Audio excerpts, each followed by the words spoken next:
rare and balanced view on politics in today's world.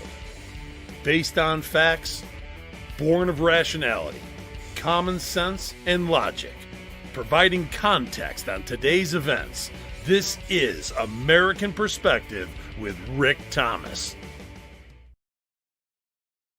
Hello, everyone, and welcome to American Perspective. I am your host, Rick. Well, there's some signs that the Democrats, at least the Democrat Party, might be heeding the words of James Carville, where Carville was saying, hey, these socialists, we don't need them here. We don't need them in our party. We don't want them in our party. Well, there's a few signs that are out there that are starting to show up that, well, maybe the Democrats are like, whoa, we went too far. Not that I think that it matters. It's probably a little too late for the Democrats and their party. Yeah, it might be too late, but we'll see. We'll have to see. And some conversations with regards to the New York City mayor. Well, he has decided that because of his victories in the primaries, his primary victories, that he's starting to see, or at least feel his oats, and is now like, hey, guess what? Now I'm going to really get, because apparently I now have the will of the people behind me.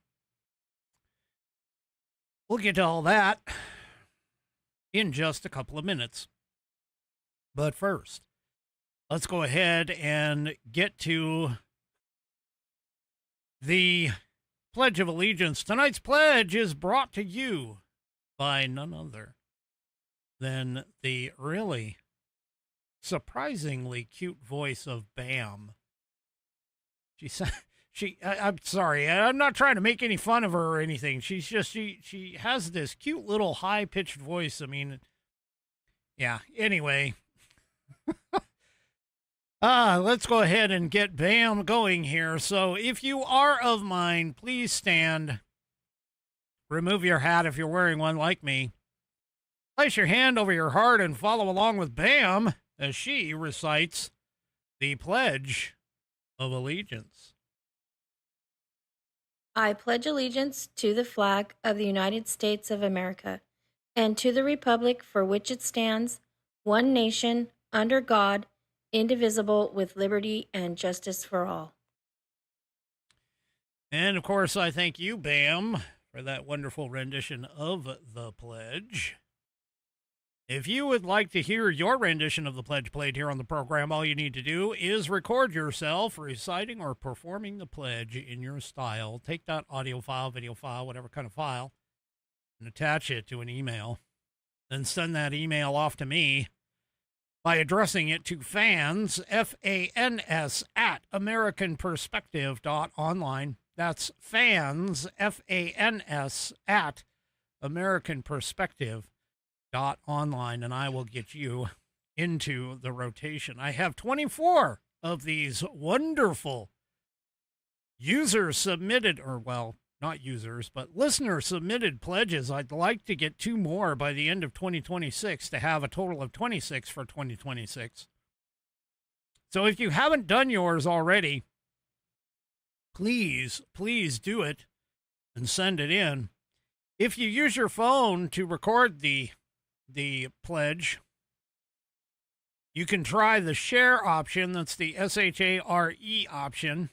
And you'll be able to send that off to fans, F-A-N-S, at AmericanPerspective.online. That's fans, F-A-N-S, at AmericanPerspective.online, and I will get you into the rotation. All right, let's talk about first of all, let's talk about what I'm drinking tonight. It's, you haven't seen this in a while, but I know if Bonnie's in the chat, she's going to be like, yay! So here it is.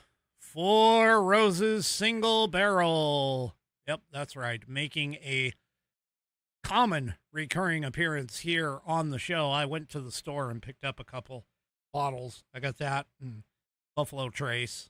So I'm not drinking the other stuff. And of course, I'm drinking it out of the American Perspective logo glass. This is the sister to the It Takes Stones to Drink with Whiskey glass that was done up by none other than my fantastic Whiskey Warrior P1. That's right. They sent it off to me. I wasn't expecting it, but they went ahead and sent it to me. This is fantastic. It's just, and it's got the requisite stones in the bottom. You can see the stones at the bottom of the glass. All right, here we go. First sip. Oh. Mmm.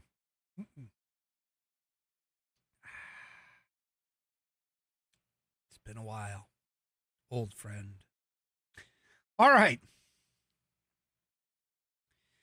Let's go ahead and talk about our headline sponsor for tonight, which is none other than, oh goodness. This is what happens when you have to, when you have interns that don't know what they're doing. TheAmericanView.com. That's where you go to find the website for The American View. The American View, formerly known as the Institute on the Constitution, has a new vision. The vision is a nation of effective and influential contributors to American government, society, and culture, prepared by educational resources focused on the biblical and transformative heritage of America's founding. That's right. Be a defender of truth, liberty, and God-given rights. Learn your U.S. Constitution, folks. That's right. You can take the U.S. Constitution course by heading off to theamericanview.com. That's theamericanview.com. Go there, get started on their courses. They have some lovely courses that you can go and learn about. And if you head over there and click on their U.S. Constitution course, you can start your constitutional journey. Lesson 1 is free.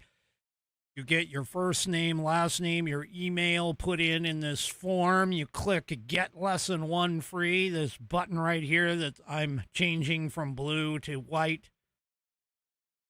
Click on that and it goes directly to your email box.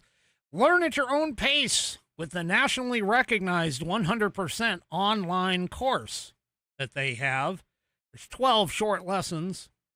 Each lesson is about 15 to 20 minutes long, so it's really not all that hard, folks. Just 12 weeks. That's it. 12 weeks, you can do that. That's a quarter. 3 months, roughly.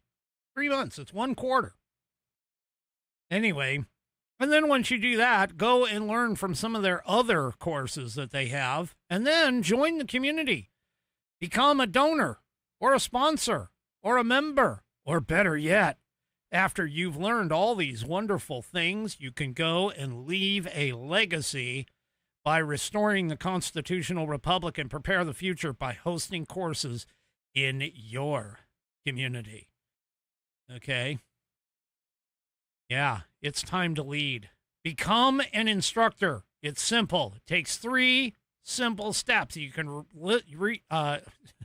you can learn about it on this video, and then once you learn how to become an instructor, and you have and you try, or you put in your paperwork and everything to become an instructor, then here's 5 tips for a successful class, because they have to see you teach a class. So there's your 5 tips for a successful class. They set you up.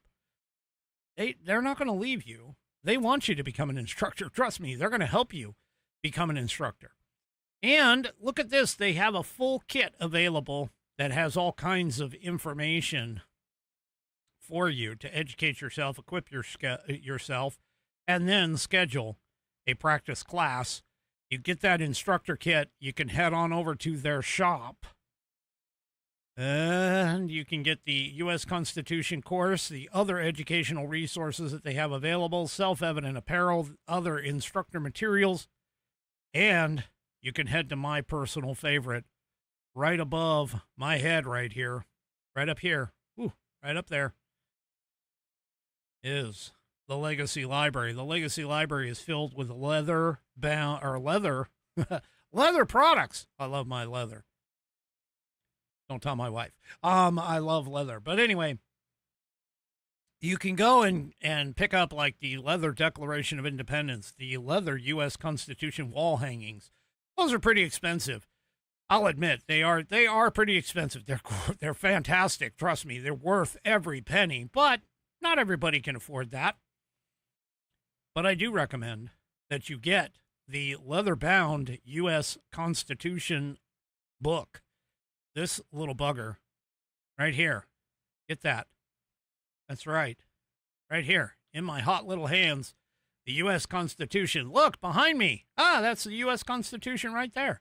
That's right. This is the sexy, rounded cornered book that you can stick in your pocket. It is a fantastic, fantastic thing. Whiskey Warrior 3 Chevy says each leather book has genuine Roman numerals because that's just how we roll. And then G says a pocket constitution that gives a rare vision and provides context in a dynamic world. Well, let's check this thing out. It's got 1/8 of an inch of Saddleback leather wrapped around pages that are water and tear resistant. No cheap glue here, folks. This is stitched all the way through the binding, the leather, and the pages contained within. It's got a 100-year warranty against materials and manufacturing defects such that if you have a problem with this item, you can send it back to the manufacturer and they will either fix it or replace it for free. Excuse me. It is buddy tested, buddy approved, Billy tasted, Billy approved. And my youngest whiskey warrior has confirmed that the information contained within will help you to achieve your civics badge in Scouts. It'll also help you with your civics exam as well as your naturalization test. I keep forgetting that one. Anyway, head on over to theamericanview.com. Go to shop, then go to their Legacy Library and pick yours up today. Get it as a gift for your constitutional conservative in your family, and then get it also as a gift for all of your leftist lunatic friends, because the minute that they touch this, you'll find them with internal gastrointestinal distress, according to 3 Chevy. Anyway, there you go. Head on over to theamericanview.com. Check out all of their products and services that they have available. And I thank them for being a sponsor of this program. TheAmericanView.com. TheAmericanView.com. All right. No, Bonnie. Sorry, sweetheart, but no, the bourbon hasn't hit already. You know, what's interesting is apparently, and I don't know why, but my mouth is extremely wet right now. I know, too much information. I get it. But it has something to do with the fact that I've been drinking a lot of water or something. I don't know. Anyway, so you're probably going to hear me, swallow and smack a little bit. A lot, maybe during the show for some reason. Either that or I'll just have to wash it down with the bourbon there, sweetie.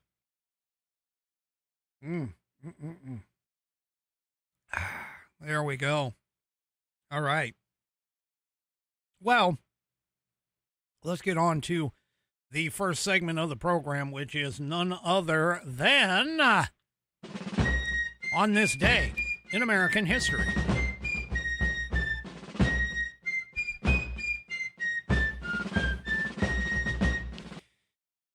To be honest, I was thinking I might miss that one because I was off last Saturday, which would have screwed me up for this week. But hey, I got it. Here we go. This is the American Patriots Almanac, written by William J. Bennett and John T.E. Cribb, chock full of all kinds of factoids and information about this wonderful, fantastic country that we call home. And yes, G, nothing a little constitutional stitching won't fix. All right. Well, let's see. Oh,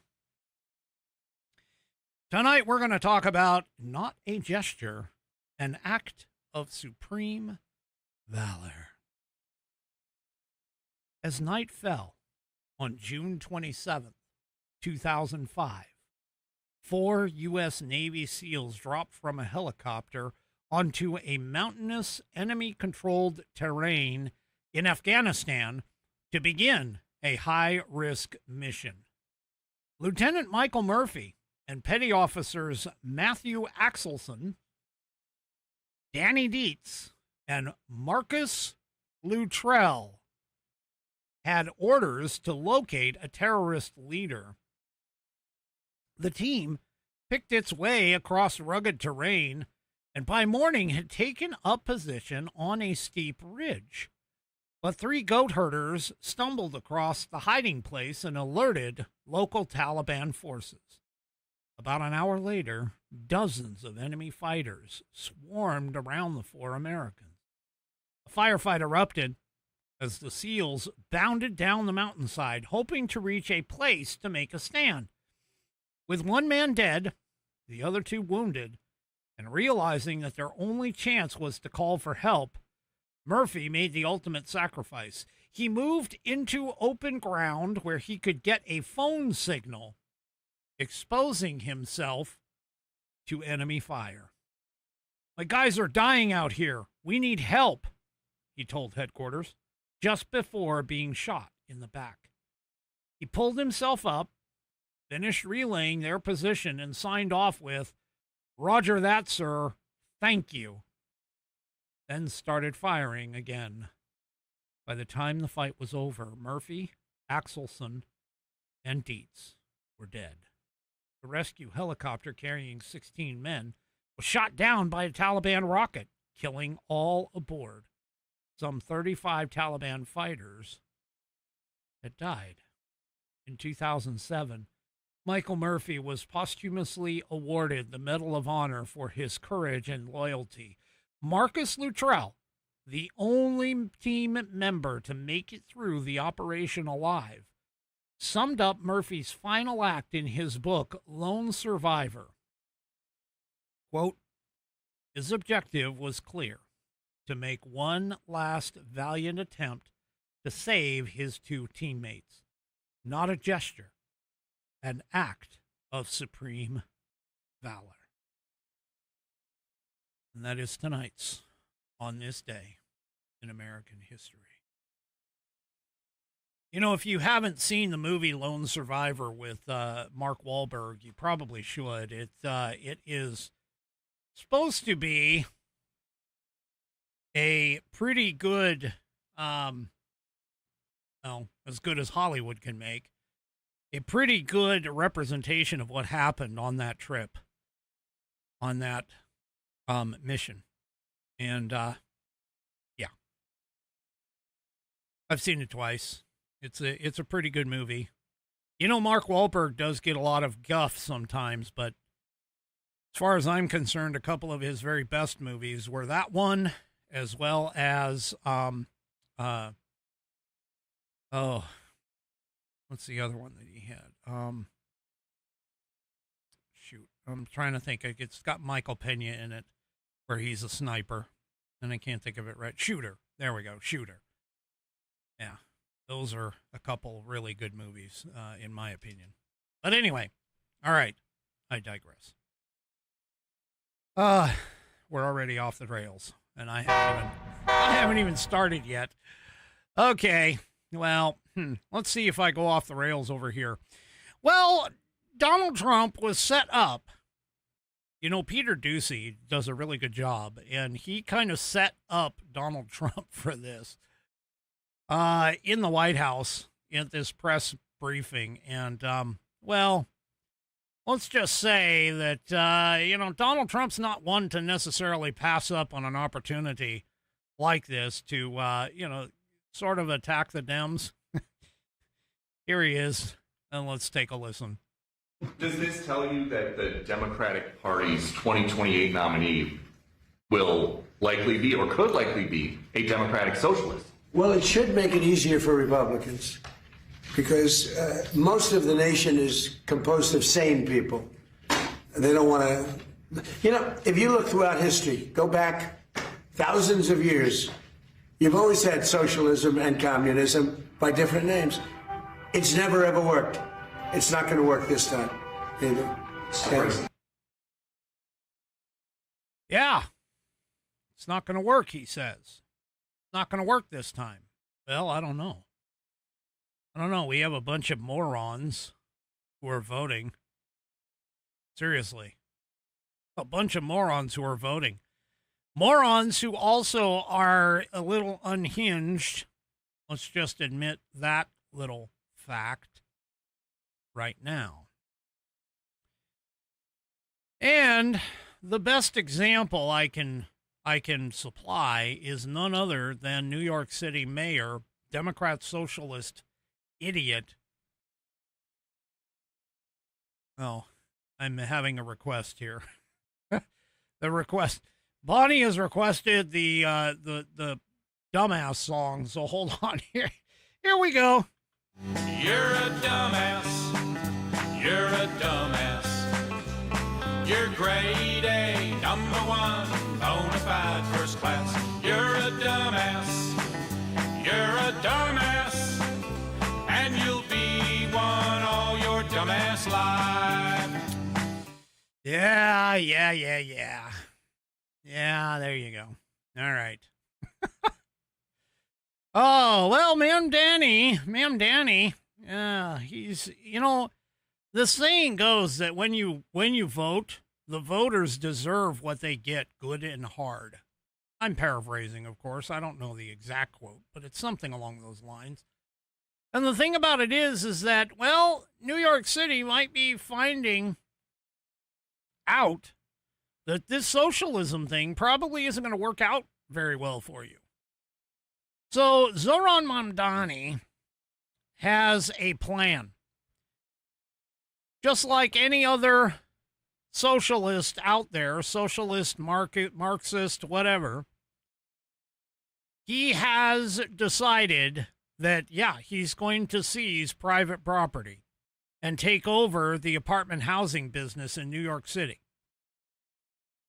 It's really pretty, to be honest with you, if I weren't appalled by this and so abhorrent by this, I would kind of say, hey, this is a brilliant, very simplistic plan, and it doesn't really require any force or anything else that goes along with it, okay? It really doesn't. And here's a simple plan outlined by a person by the name of Honorable Vicky Palladino. She's a councilwoman. And, well, she kind of tried to warn people about it a few months ago. Here it is. This is the plan of taking over the private housing business. Step number 1. Organize the tenants to file dozens and dozens of complaints with the building department to establish a cause for investigation. Step number 2. Squeeze these same landlords with massive compounding fines they will not be able to get out from under. Use rent strikes and rent control laws to limit their income, making compliance with tenant complaints financially impossible.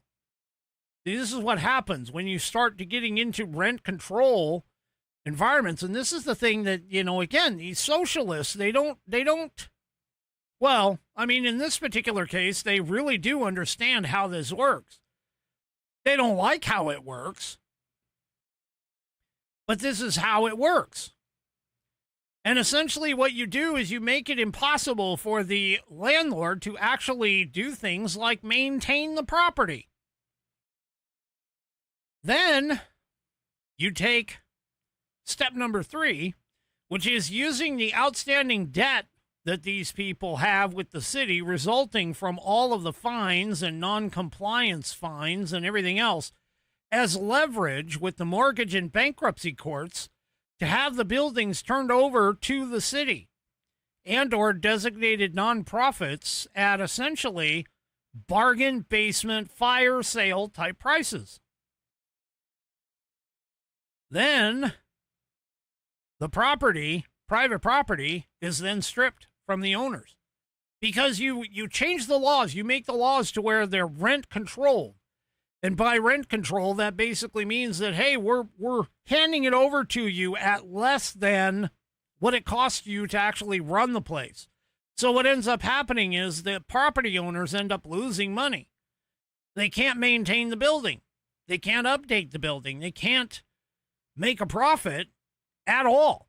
And so what ends up happening is that compounding with all of the complaints that they get to the city and all the fines the city puts out because of the fact that the city is now saying, hey, you need to update this, you need to correct that, you need to do all this other stuff or you're going to suffer fines. Well, these homeowners or these building owners and building management places, they can't make any profit because they have their costs already involved in this, mostly the cost of the mortgage and the taxes on the property. And now they're having to contend with all of these fines and non-compliance fees. And now all of a sudden the property ends up going into foreclosure and gets taken by the city. See, this is how the private property is going to get stripped from the owners. Politically favored activist nonprofits will become the new land barons of New York City. Now, they're going to start this, obviously, small properties is where they're going to start first. And eventually, they might even go to the point of going after individual homeowners who simply rent an upstairs or basement apartment. See, they'll be going after the individuals because they don't care about the individuals. They don't give a crap. And once they take over those properties are going to be essentially left to rot because the future Marxists won't give a crap either. And what's sad about this particular plan is that, number one, it is very simplistic. But the one thing that they need in order for this plan to work is to get a bunch of complete, utter, stupid morons to do the organization. You heard me say it. Step one, organize the tenants to file dozens and dozens of complaints with the building department. That's the start. And the problem is there's enough complete, utter, stupid morons out there, especially in New York City, who voted for this idiot, who are all saying, hey, this is great. Let's do this. Yeah. See, this is how this is going to go. Well, they've already kind of started it because they've gotten their rent guidelines board members. And in order for some of this to happen and really actually work, is they have to get the rent guidelines board members in their pocket. Well, they got rid of one just before they were slated to vote on whether to enact Mayor Mandani's rent freeze promise. The rebuilt board was required to deliver the rent freeze in order to start this entire process. Rent Guidelines board member Christina Smith resigned from the board, again, just hours before they were supposed to vote on whether or not to enact it. She called it out and she says this rebuilt board was required to deliver a rent freeze. Everything since then has been nothing but theater. Yeah. Now, the landlords themselves are supposed to be represented on the board, but they were outvoted, of course, leading to the resignation of that board member in disgust. See, this is what they do. This is their plan. This is how they do it. This is how they do it. So, there you go. And, of course, he is young. He is somewhat charismatic. And he focused on the young, disaffected youth and the white, middle-aged, I'm going to call them middle-aged, awfuls, the affluent, white, liberal, female, urban, whatever. I know I'm misspelling it, but anyway. I mean, here, take a look. This is tailor-made for the internet generation, the TikTok generation. You know, all those idiots that are running around on TikTok thinking that TikTok is the greatest thing? Yeah. Here you go. New York, the Independent Rent Guidelines Board just froze the rent. That means if you're one of the more than 2 million New Yorkers who lives in a rent-stabilized apartment, your rent's going to be frozen next year. Yeah. Yeah. No, that wasn't. Notice what he said. He's like the independent. Wink, wink, nod, nod. The independent rent board. Yeah. Click. Chick, chick. Yeah. Chick, chick. Wink, wink, nod, nod. Yep. Sure.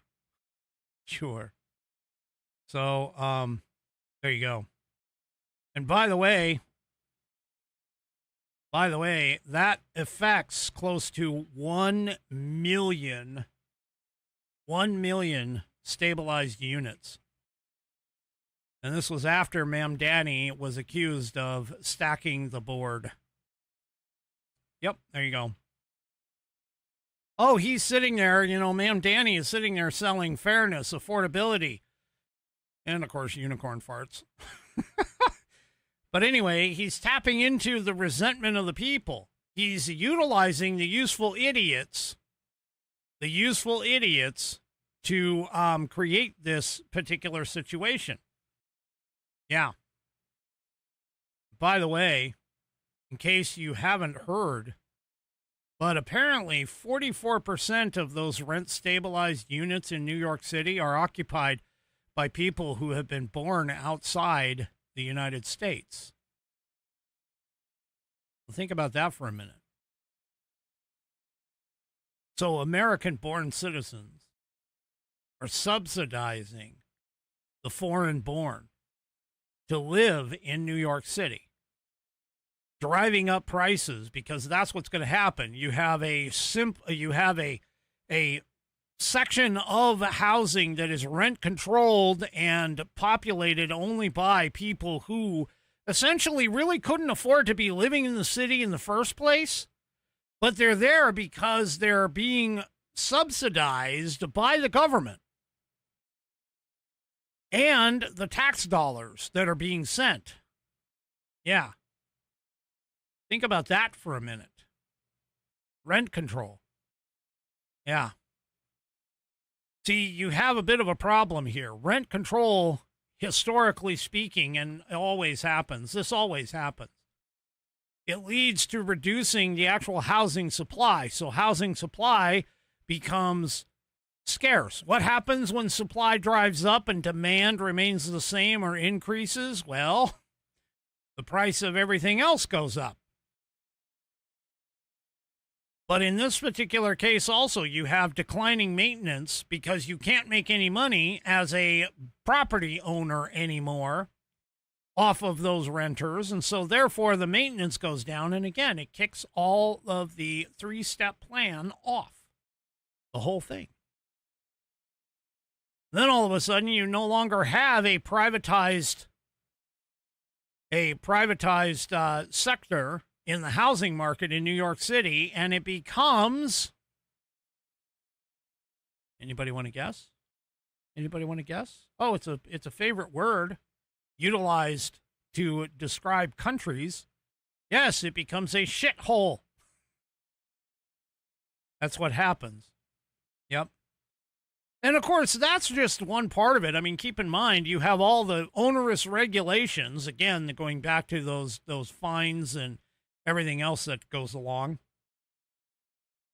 But you have all those fines and everything else that happens. You have tenant unions, you have the massive fines, you have government seizures because of the unpaid fines.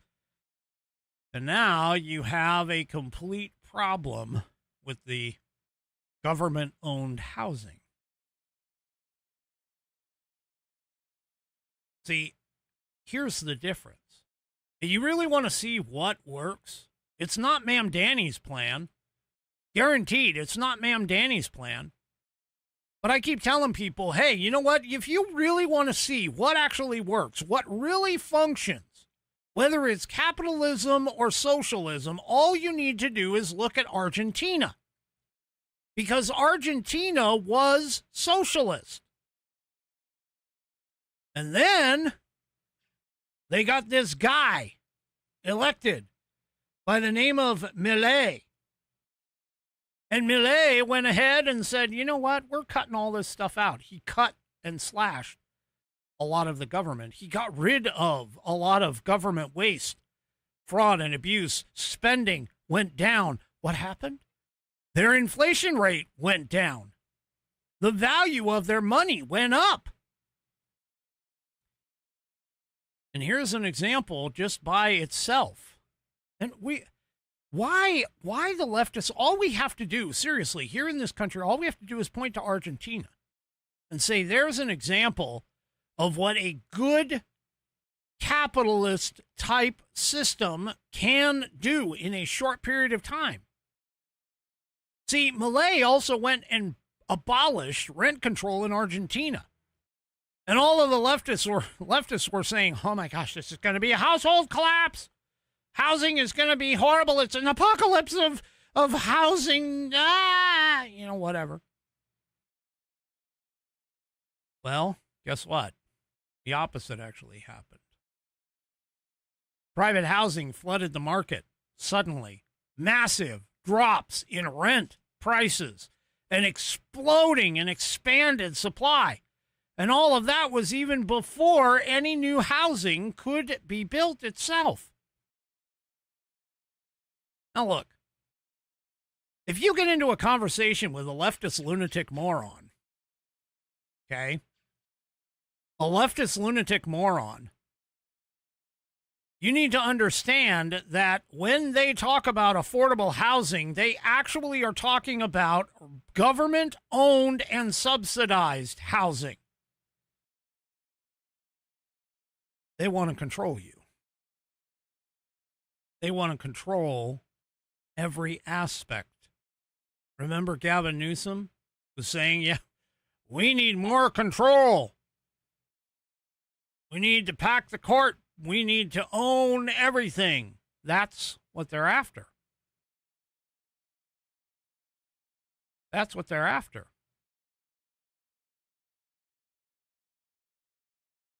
Oh, Ma'am Danny. Ma'am Danny, of course, continues. He's created some initiatives in New York City, and he's spending money that he literally does not have. Ma'am Danny, now I kind of find this amazing, to be honest with you, because knowing who he is as a Muslim, how he's even backing this play is kind of interesting to me.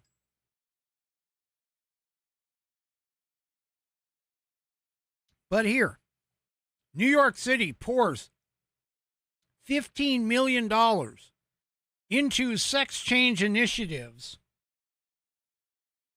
That's right. $15 million into sex change initiatives. And he's doing this, by the way, He's doing this because he's accusing the federal government itself of intimidation. Now, this package that he's put together includes a subsidized sex change fund for both children and adults, as well as a hormone pilot program that's supposed to happen at a Queens clinic.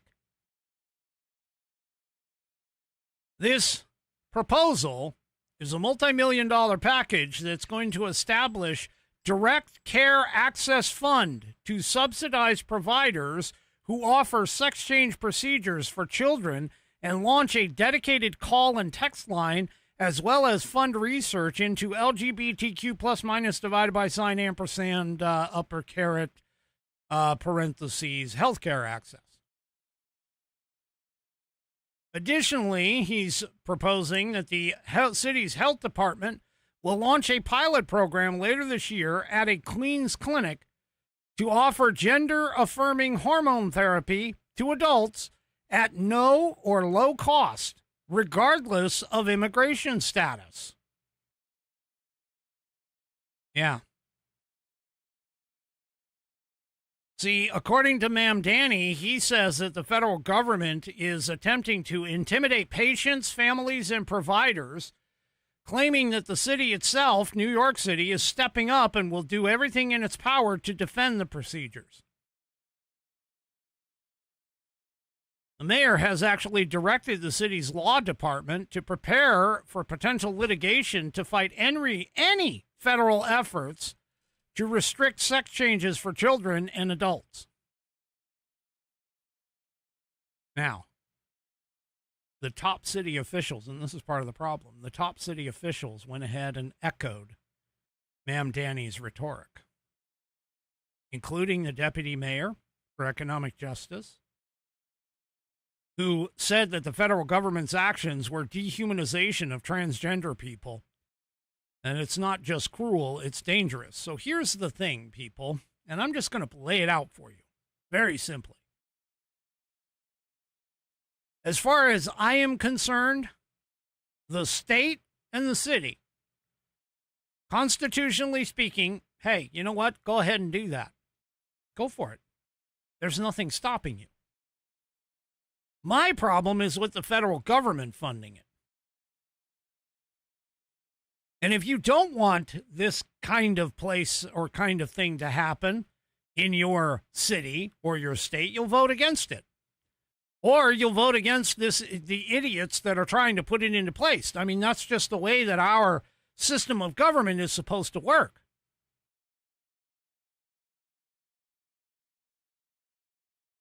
And if you want to do this at a city level, go ahead.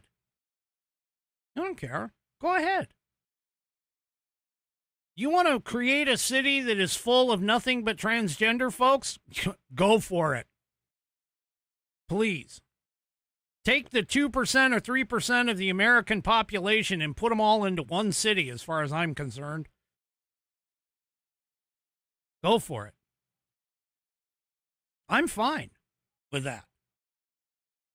Honestly, it'll make things easier. But the fact of the matter is that you don't need Americans, other Americans, funding this kind of crap. But go ahead. Go ahead. Now, what's really scary about all this, honestly, is that despite the fact that they're planning on spending $15 million on this program, some of the city officials are actually saying that the $15 million isn't enough. That's right. With the New York City Council being projected to receive an additional $2 billion in tax revenue over the current and upcoming fiscal years, one of the council members, Tiffany Caban, is pressuring the city to actually increase that sex change budget to $60 million instead of $15. She says, we've got money for 500 more cops in the executive budget, but we don't have money for health care and trans kids. I want to point something out, folks. See, the basis of our country, the basis of America, was government is a necessary evil, meaning that government should be constrained and restrained to only do what is the smallest amount necessary. And contrary to popular belief, things like healthcare, gender transition surgeries, all of that crap is none of the federal government's responsibility. None of it. Police officers, however, street building, bridge building. You could even go so far as to say public transportation. All of those things would be considered government entity requirements. This thing about healthcare, it's not anybody's business. The government shouldn't even be a part of it. Now, that being said, state government and local governments do have the ability, because they do not have a constitution necessarily. Well, the state does, but a constitution that would necessarily preclude them from that, like the federal government does. But anyway,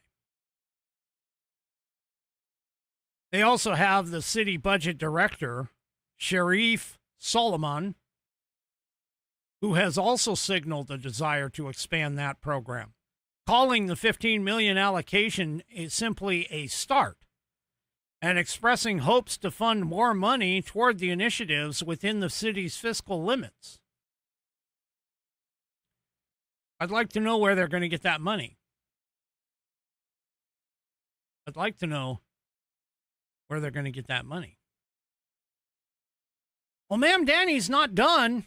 No, he is not. You remember that TPS status thing that came down? Do you remember the conversations that we've had on this program where I've outlined and explained that there are a series of court cases, that there is, precedent and history within the law, that the law itself and even the Constitution itself basically says immigration, and you can even go all the way back to the Federalist Papers.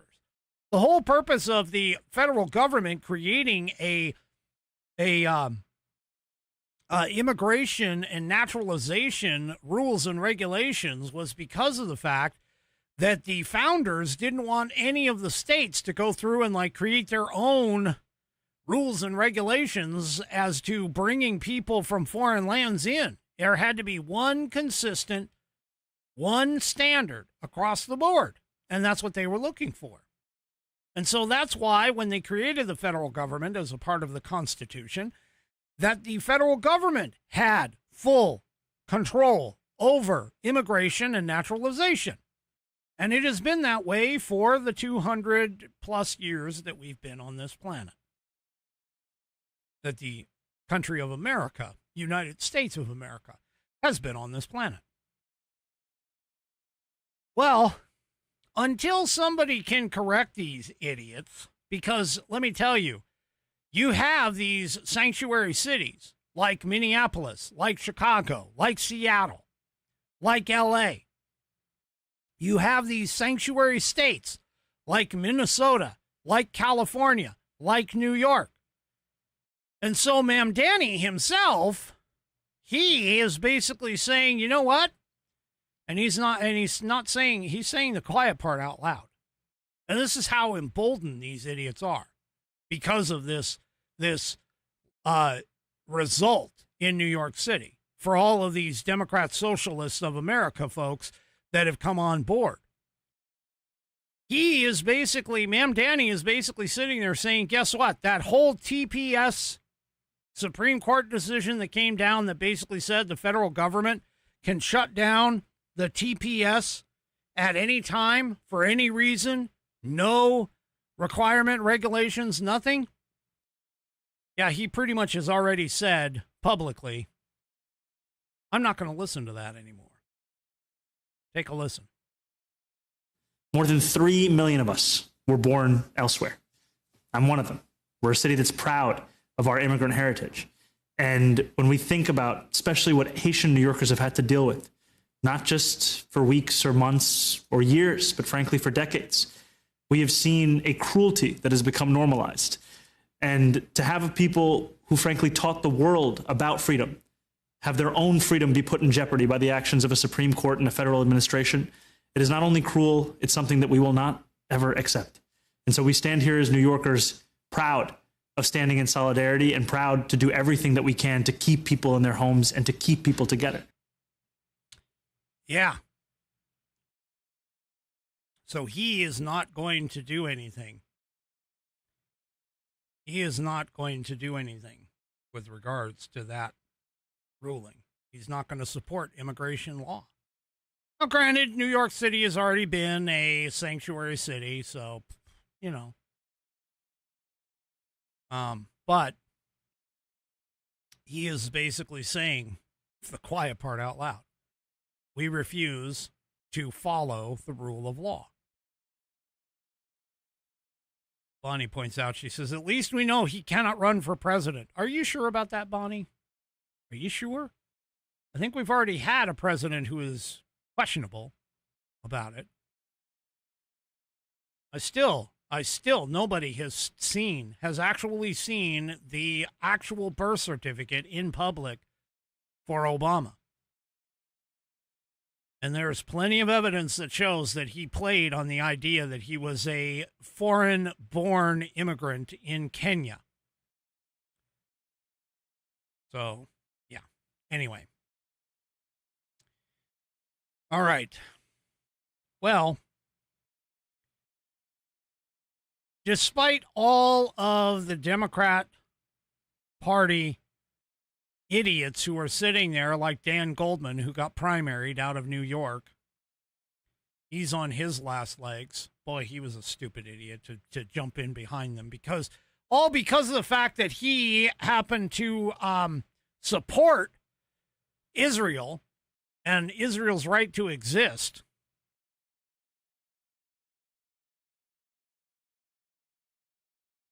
The one sane sounding voice comes from the guy who basically had his head bashed in some way.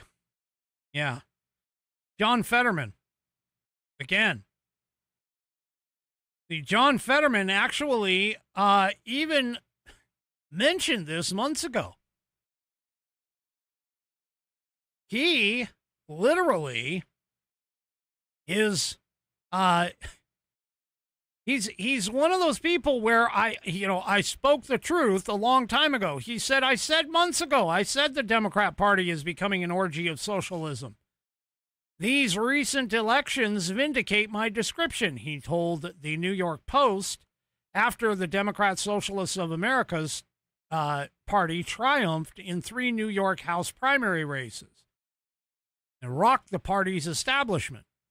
And don't forget, Hakeem Jeffries was on a television, and they were sitting there, all of those affluent white, what is it, awful,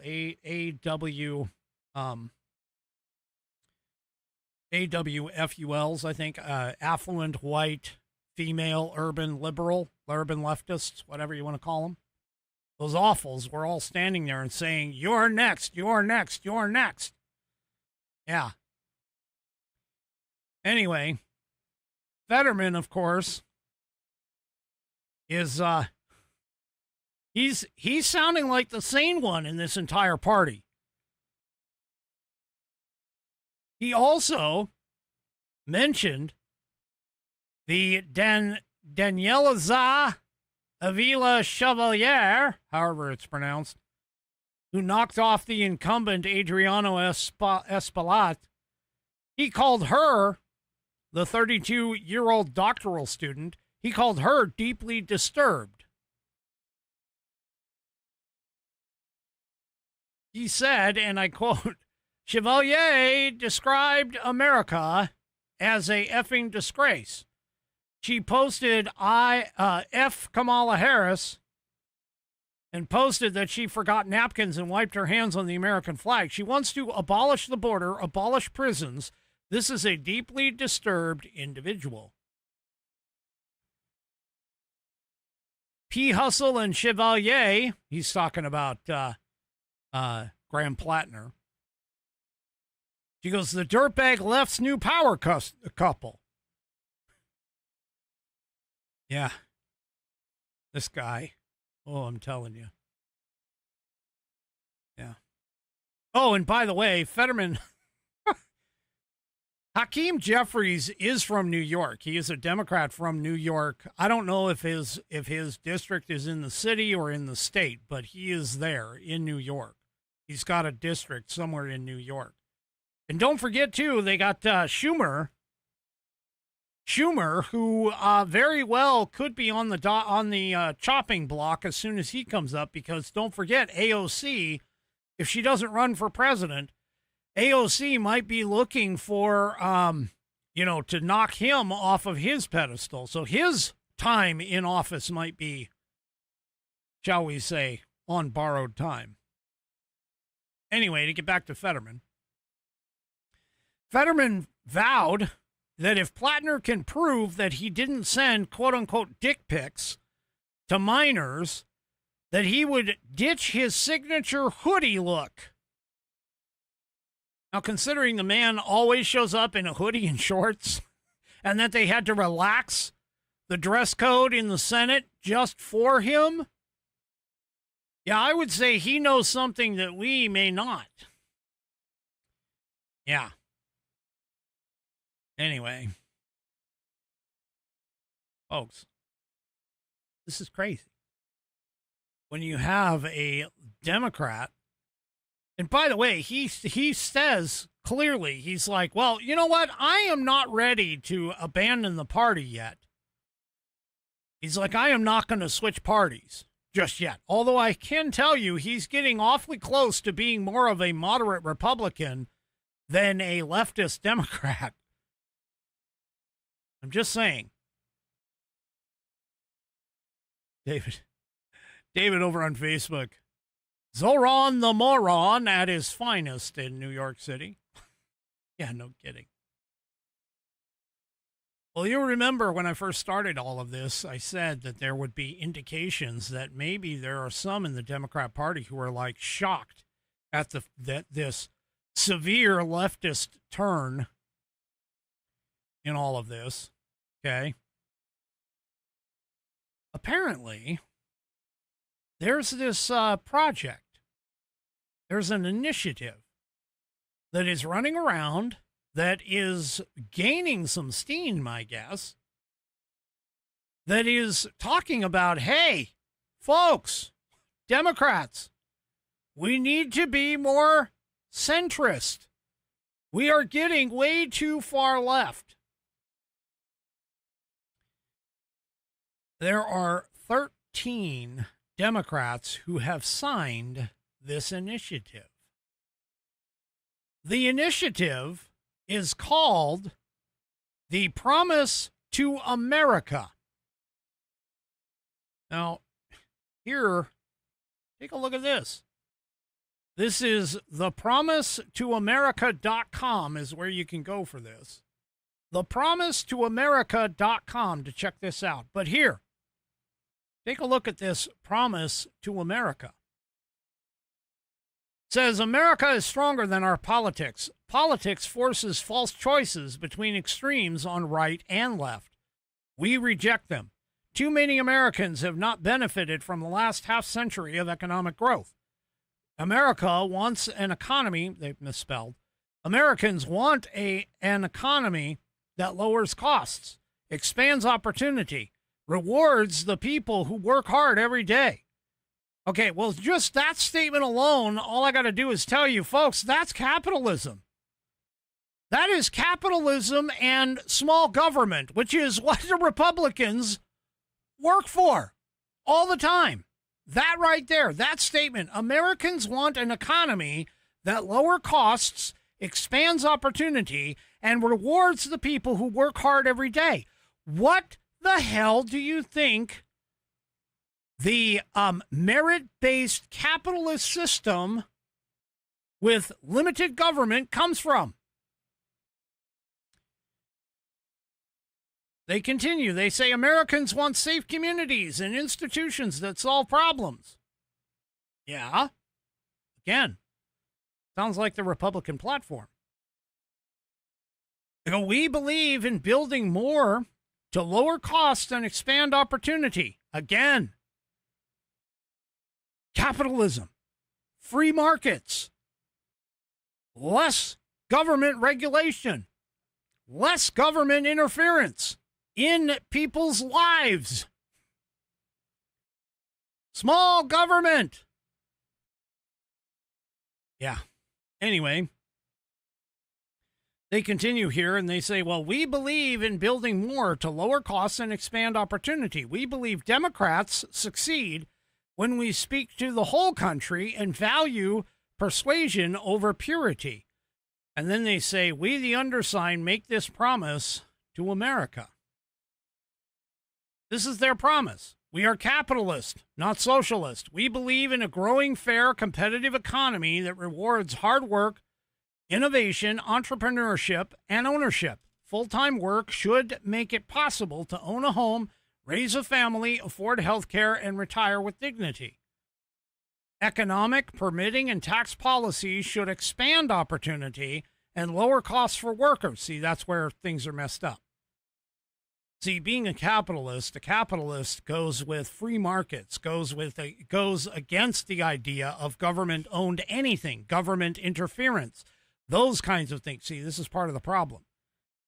Even middle-of-the-road Democrats don't even understand what the real engine, the real economic engine that would gain us and push us toward prosperity is no taxes.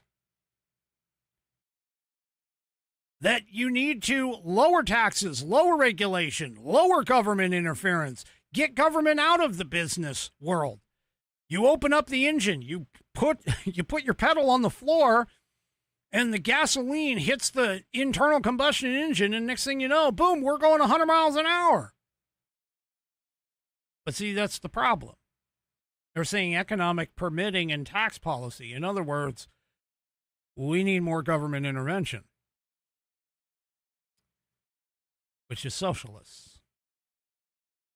So they're not even dealing with this. They go, we believe, here's another piece. We believe Americans deserve secure borders, safe communities, honest government, and an orderly immigration system that protects the country, strengthens the economy, and treats people with dignity. You mean like the current laws that Joe Biden neglected, right? Yeah. Yeah. Yeah. Fiscal discipline. We are responsible, not reckless. Bull crap. They say a generation has passed since our party has balanced the budget. They're talking about Clinton there. We will prioritize tackling the national debt honestly. We must pay our bills and not leave our children in debt. Well, get rid of all of your social ass programs. Go back to what the Constitution requires you, not what you wish, but what the Constitution minimally requires, and I guarantee you the rest will take care of itself. They said, we believe that government should solve problems, not create them. Really? Okay. They say public institutions should be competent, accountable, easier to navigate, capable of building, innovating, and delivering results.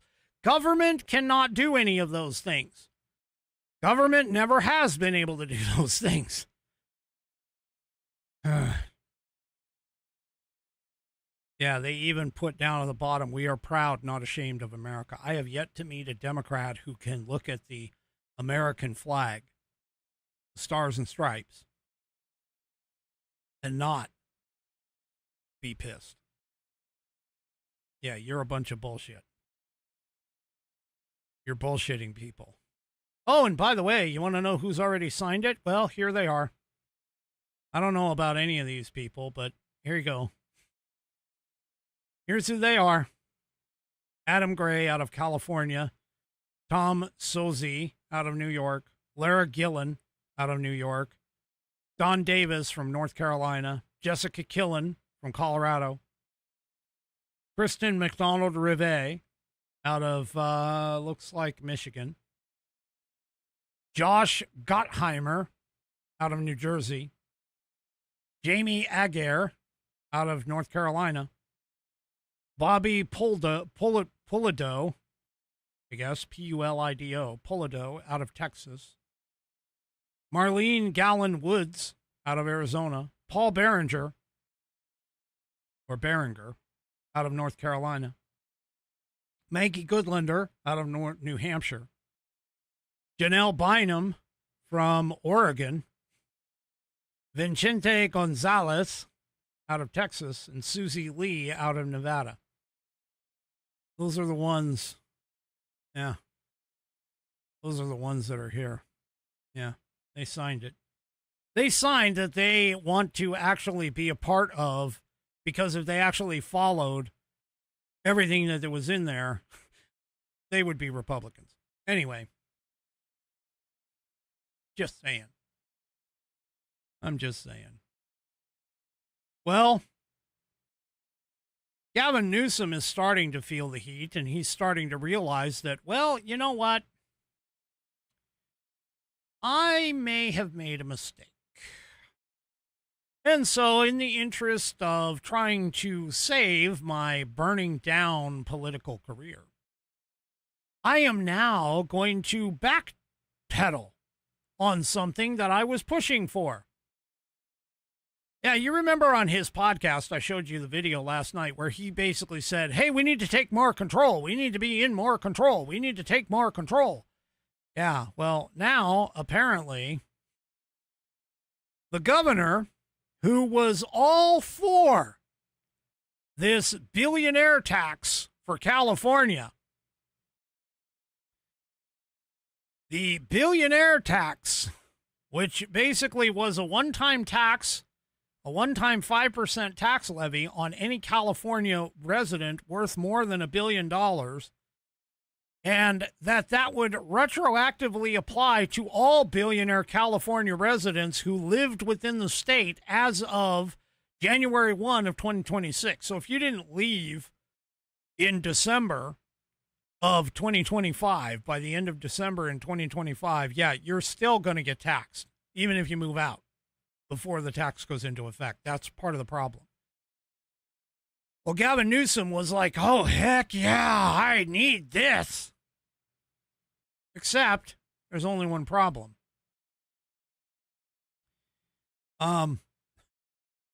He is now saying, you know what? We don't need this here in the state. He's now come out strongly against the tax because he's starting to realize that, hey, billionaires who are above 1 billion, guess what? They have the money, they have the resources, they have the ability to, basically what they have is, kids, cover your ears here. They basically have fuck off money. And they're like, you know what? We don't need to live in California anymore. And they say, bye-bye. And they take off. And he's starting to realize that, holy crap, I'm not going to have any billionaires left in this state. Yeah. You know, something like just about any sane person was saying, yeah. Now he's come out strongly against the California tax. And he's now jumped on the bandwagon by saying that, hey, you know what? Billionaires will just simply up and leave the state and go to places like, oh, I don't know, Texas and Florida. Wait, Texas and Florida. What do those two states have in common? Low tax. Or significantly non-existent taxes. Gee. And not to mention the fact, a political position that is favorable to businesses. Wow. So apparently Newsom wrote a lengthy Substack post. For those of you that don't know what Substack is, it is essentially where people can go and become the writer that they think they want to be for free in a lot of cases. Anyway, in a lengthy Substack post, Newsom said, last night it became certain that the wealth tax would be placed on the November ballot in California. I'm voting no. Wait, what? He says, you may not be able to pick up and move to Texas or Florida to shelter your income from taxation, but I promise you that billionaires can and do. He writes, wealth is movable, and it shops for the state with the lowest taxes. Oh, my God. Newsom all of a sudden became a intelligent human being. Holy crap. He actually said the truth. Now, keep in mind, California has already lost prominent business figures such as Elon Musk, went to Texas, Google co-founder Larry Page, Oracle founder Larry Ellison. Yeah, that's just 3. Earlier this year, Silicon Valley tech entrepreneur Allison Hunya predicted in an interview with Fox News Digital that the tax would cause a mass migration, starting with not just billionaires, but the people who are investing in new ideas, new infrastructure, whether it's AI, healthcare, tech, robotics. Think about this. I may not be a billionaire today. I may not be worth more than $1 billion today in California, provided that I lived in California. Thank God I don't. But I may not be worth $1 billion today, but if I have a fantastic idea that I am betting on that I think is going to be the next big thing, the next viral thing, and is likely to launch me into billionaire plus status, guess what? If I'm smart, which I should be, if I'm looking at a brand new idea that is going to launch me into billionaire status, I'm going to sit there and say, you know what? Maybe I don't want to be here. When that history-making, at least for me, situation pops up. And I'm just going to say, you know what? I think I'll do my entrepreneurship elsewhere. Because I don't want to become a billionaire and be subject to this one-time 5% wealth tax on things like unrealized gains from stuff that I may quote-unquote own but haven't earned money off of, which is exactly what the billionaire tax is all about. See, they don't care about the income that the billionaires make. Because Elon Musk being a trillionaire, you don't think he's running around with $1 trillion in gold or $1 trillion in dollars, do you? No. That is what his companies that he owns stock in are worth. And what that's called is unrealized gains, because the stock market, he could be a trillionaire today and a billionaire tomorrow, or a millionaire 2 days from now. If all of a sudden SpaceX and Tesla and X stock all just went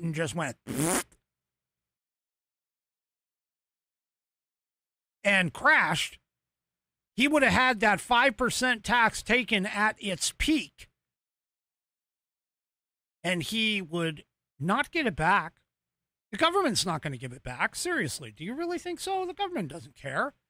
They're like, hey, pay me, pay me, pay me. When it comes to getting a refund or paying something back, it takes forever because they hate to let go of money.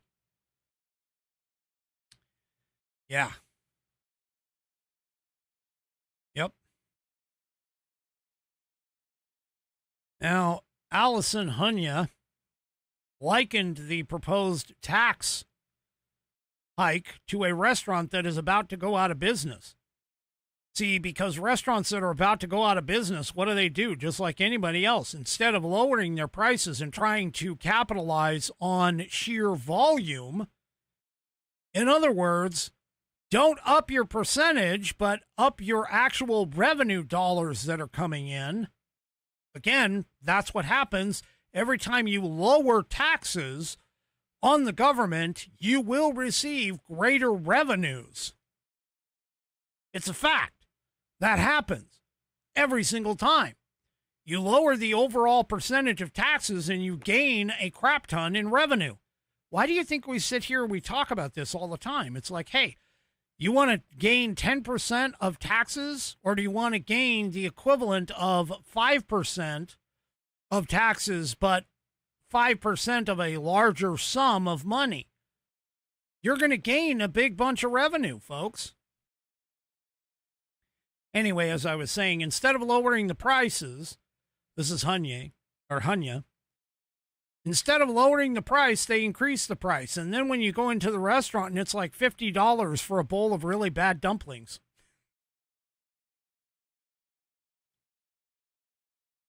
I don't know where these people, these economics majors, get their economics degree, but I can sell one widget on $100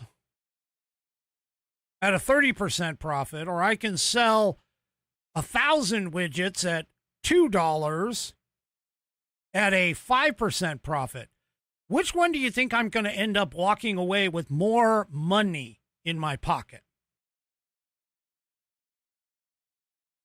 Do that one, mathematical people.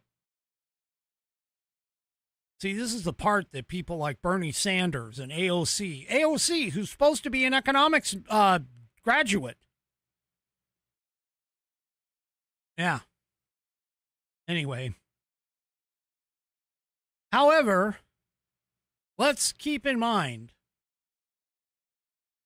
that Gavin Newsom is only doing this because he wants to save face with his disastrous state policies. Because he immediately turns around and says, well, you know what? California doesn't need that billionaire's tax, but guess who does? Oh, yes. The federal government needs it. Now, let's not do it in California, but let's do it everywhere. Let's do it all over the country. Because that's really going to make a difference. Yeah, think about this for a second. Your billionaires are leaving your state because of this billionaire tax. Where do you think these billionaires are going to go if the federal government, i.e. the country, institutes the same billionaire tax? What was it that you said when you were advocating to vote no on it? Oh, that billionaires can just pick up and move all of their shit elsewhere. Where do you think they're going to go? They're going to take off out of the country. They're going to go places where their money is actually going to be worth more. They're going to go to places like, oh, I don't know, Cancun. Sorry. The Cayman Islands is what I was thinking of. Anyway. Yeah. So in his Substack post, he argued that the fight to make the wealthiest Americans pay more in taxes is not one that we should be fighting state by state. He said the fight belongs at the federal level, where the broken system was created in the first place. Really? He also put in an X post, he says, the system is fundamentally broken. The federal tax code, corporate code, inheritance code were written for a different set of Americans. It's time for an economic reset. Yeah. Yep. Oh, and by the way, Newsom said that he felt vindicated in opposing the proposed wealth tax after reports showed that some of California's wealthiest residents moving money and businesses out of state, warning that the measure would damage the economy and drive away investment. You think? Oh, my gosh. He said in a Politico interview on Monday, he goes, this is my fear. It's just what I warned against. It's happening. He goes, the evidence is in. The impacts are very real, not just substantive or substantive. economic impacts in terms of the revenue, but startups, the indirect impacts of people questioning long-term commitments, medium-term commitments, he continued, that's not what we need right now at a time of so much uncertainty. Quite the contrary. Yeah. Right. Yep. Folks, these people don't care. They just don't. They don't give a crap one bit about it. And what's sad is the Democrat Party internally is starting to realize that, wait a minute, maybe we overextended ourselves. But an even worse piece out of all of this is the fact that the right,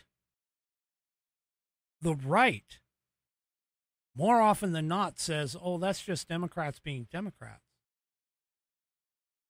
And it'll go away soon. When the Democrats start losing, it'll go away. No, it won't. See, these assholes like Ma'am Danny, like Ilhan Omar, like all of these others that are in Congress and everywhere else that keep getting elected are getting elected because people are stupid. Do you know what the incumbency rate is for a House of Representative person? Almost 80 to 90%. And here's why.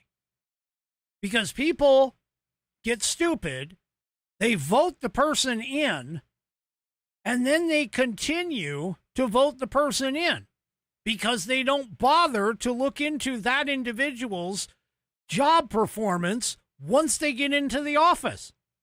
Why do you think AOC still has a frickin' job? I mean, how many times has she said completely stupid, off-the-cuff remarks? And what do? Well, they vote her in because they figure, what the hell? She's the only one that I know.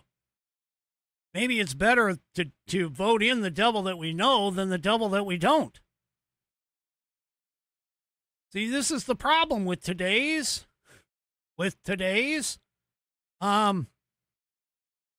voting, today's politics. Nobody wants to get involved. Nobody wants to be a part of these politics. And so what happens? You have radical people, radical idiots get in and then start changing the laws and essentially change the culture of the country. And we're at that point right now. We're at that point. Because people are basically voting these people in for, ideally, I don't know, maybe a difference, a change. I have no idea why they're voting these people in. I guarantee you it's not me. It wouldn't be me if I lived over there. Because I actually pay attention to politics, for the most part. I won't say everything, but for the most part. If the Republicans are not smart here, if Republicans are not smart, they are going to end up losing the government to the leftist moron lunatics. What's going to happen? We're going to allow it to happen because we, the voters, are apparently too busy at our jobs, too interested in the latest Kardashian dress or, whatever on reality TV to actually pay attention to what is really important, which is our politics and our religion and our culture. We're going to lose all of that. And it's already started. We are starting on the downhill slope. And people don't seem to understand this. It's happening right now. Every day.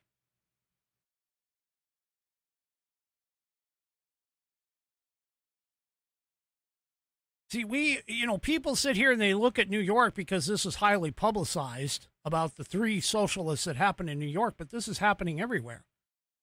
Look at Seattle. Self-described socialist Katie Wilson elected mayor in 2025. She's never held a job. Los Angeles, DSA-backed incumbents secured re-elections handily. Nithya Raman, who is a just absolutely, if you think Karen Bass was bad, man, this lady, holy crap, she advanced to the LA mayoral runoff. Washington, D.C., they have a DSA-aligned Janice Lewis George. She won the Democrat primary for mayor. Aparna Raj captured Ward 1's council seat in D.C. Candidates are young. They're highly educated, meaning they're highly indoctrinated, ideologically extreme, thanks to that indoctrination, and lack in any real-world governing or private sector experience. Yet they know how to run a TikTok reel. They know how to run social media. And that's what they do. By the way, some of these people, like Katie Wilson, are actually from very rich families. And yet they claim that they represent the actual working class Americans. Yeah. This is a problem. This is a serious problem. This is a very serious problem. And if you think this is, something that's going to go away, it's not. It's not going to go away anytime soon.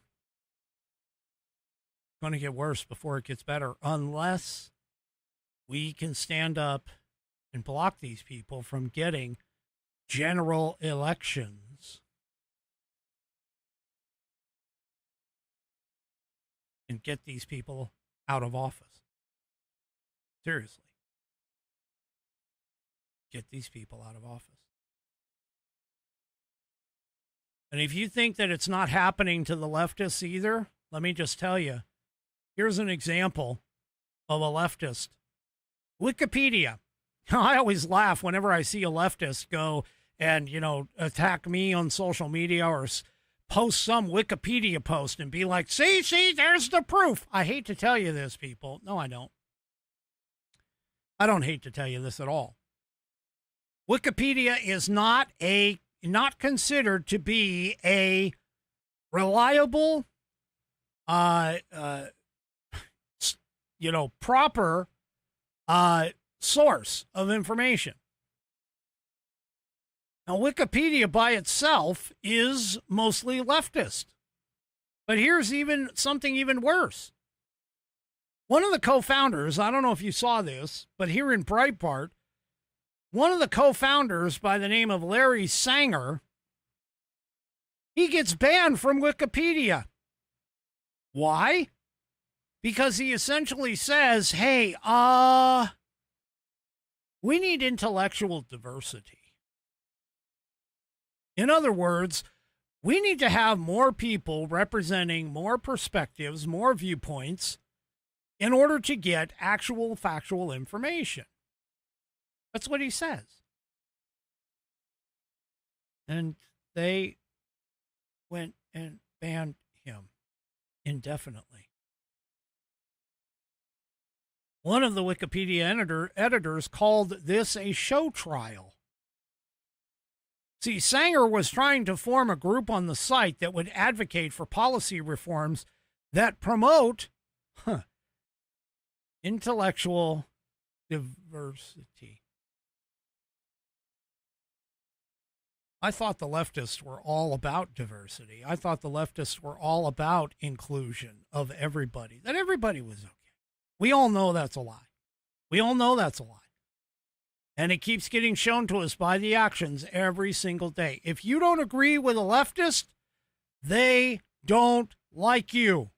They don't want you in their group. They don't want to hear what you have to say. They hate you. For them, it's either mimic my ideas, which is why you have these echo chambers like X used to be when it was Twitter and now Blue Sky, these echo chambers of thought.